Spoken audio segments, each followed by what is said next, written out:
Indonesia, negara dengan total populasi penduduk hampir 270 juta jiwa, di mana saat ini separuh lebih adalah usia produktif.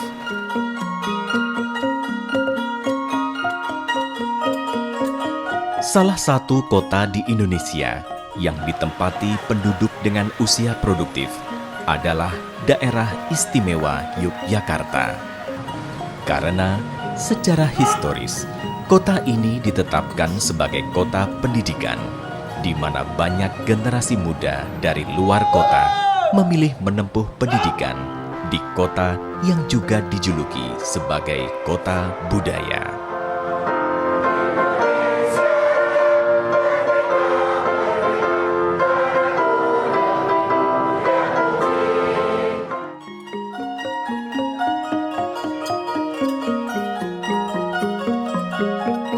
Saat ini, banyak generasi muda yang memilih untuk terjun di dunia kreatif ataupun pekerjaan formal seperti di kantor. Namun, tak sedikit pula memilih mengabdikan dirinya untuk bekerja sekaligus melestarikan budaya.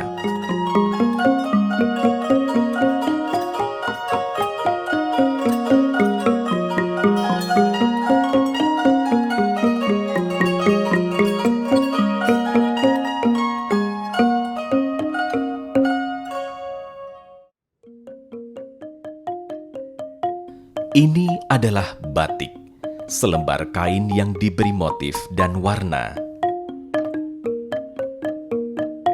Dari wujudnya, kita sudah bisa menebak bahwa batik adalah kain tradisional.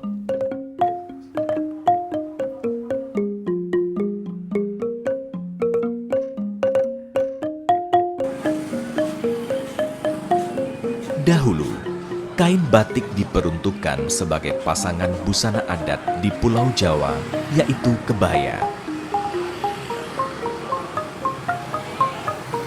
Kain ini sudah diciptakan berabad-abad lamanya sebagai busana keseharian masyarakat di Pulau Jawa.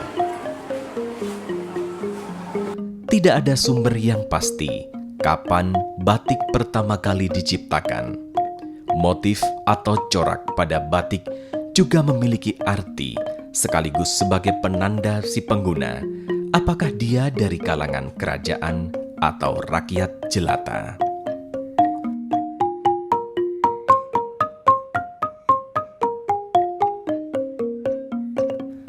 Motif pada batik memiliki prestis yang hingga saat ini masih dianut, khususnya di Kerajaan Daerah Istimewa Yogyakarta.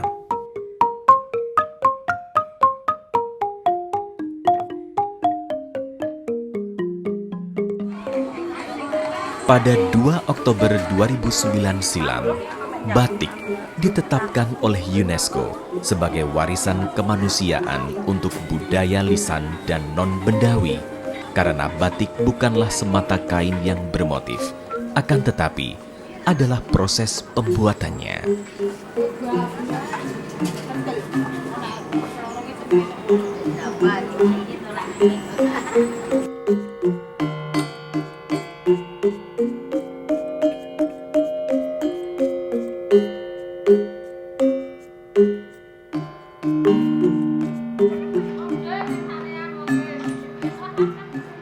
Ini adalah Desa Giriloyo, terletak di Kabupaten Bantul, salah satu sentra pembuatan batik yang ada di Daerah Istimewa Yogyakarta.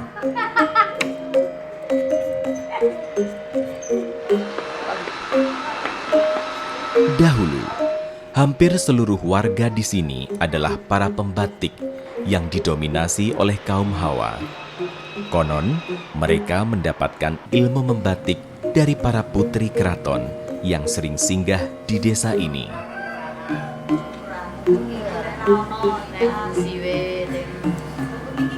Desa Giriloyo juga dikenal kental dengan batik motif klasiknya yang masih bertahan hingga saat ini.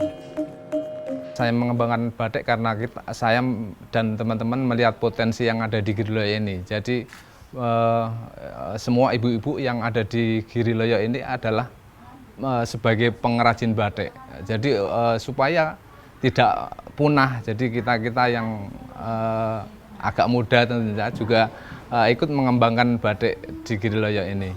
Awal mula batik di Giriloyo ini karena ada interaksi dari Keraton Yogyakarta, dalam hal ini ibu-ibu tentunya yang mengawali batik ini adalah hampir semua ibu-ibu. Jadi diberi pelajaranlah tentang batik ibu-ibu di Giriloyo ini karena banyak suami mereka yang menjadi juru kunci di makam Imogiri. Akhirnya mulai sekitar abad 17 batik masuk batik di Giriloyo ini.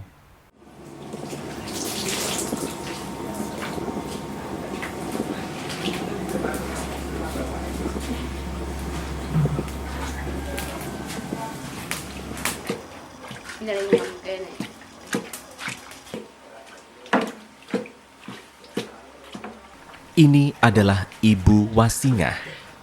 Hampir separuh hidupnya ia habiskan untuk membatik. Ia juga salah satu pembatik senior di desa ini.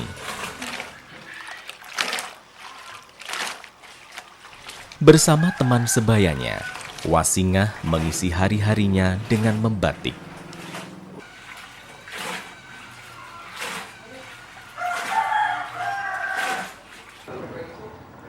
Biasanya ia membatik mulai pagi hingga sore hari.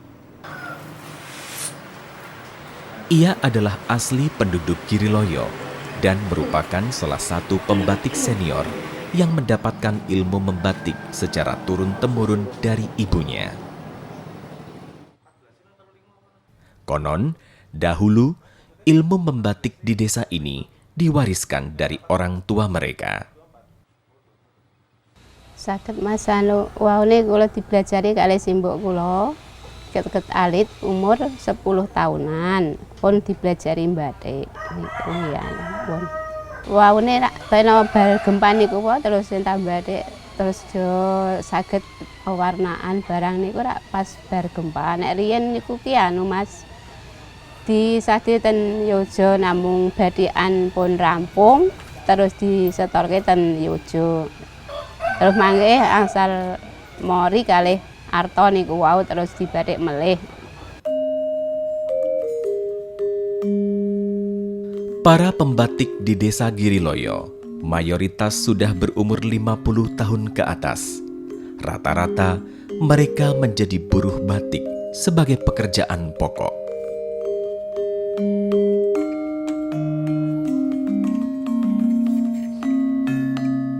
Meski penghasilannya tidak begitu banyak, namun Wasingah mengaku cukup untuk membantu suaminya dalam mencari nafkah.